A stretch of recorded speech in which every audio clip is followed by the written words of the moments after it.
Kasus narkotika kembali menjadi perhatian di Aceh. Dalam sebuah operasi yang dilakukan oleh Satuan Narkoba Polres Langsa, baru-baru ini, polisi berhasil mengamankan 2 orang tersangka yang diduga sebagai pengedar narkoba. Penangkapan ini dilakukan di Desa Alur 2, Kecamatan Langsa Baro, Kota Langsa. Dari operasi tersebut, polisi menyita barang bukti berupa 12 kg sabu serta uang tunai lebih dari Rp743 juta yang diduga hasil transaksi narkoba. 2 tersangka yang diamankan adalah Rizky Ananda dan Tarmizi. Penangkapan keduanya bermula dari laporan warga yang resah dengan aktivitas transaksi narkoba di wilayah tersebut.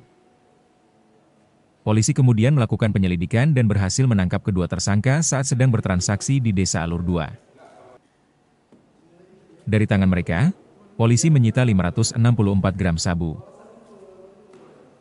Pengembangan kasus ini membawa polisi ke Kabupaten Aceh Timur.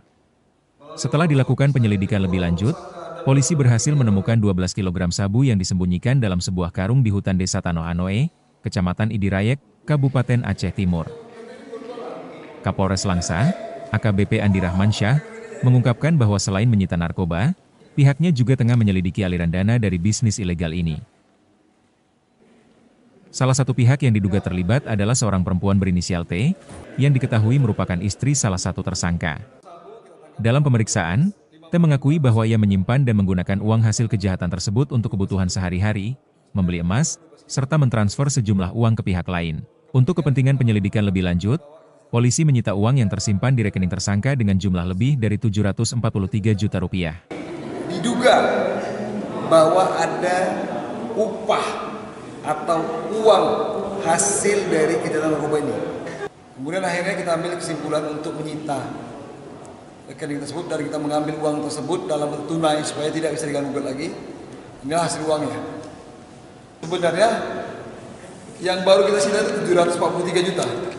Tapi total uang kejahatan narkoba diduga sekitar 1 miliar lebih. Yang ini akan kita kejar. TPPU. Kita secara analisa ada potensi TPPU. Dan kemungkinan besar akan kita laksanakan. Ketiga tersangka kini harus mempertanggungjawabkan perbuatannya di hadapan hukum. Mereka dijerat dengan Undang-Undang Nomor 35 Tahun 2009 tentang narkotika, dengan ancaman hukuman maksimal hukuman mati.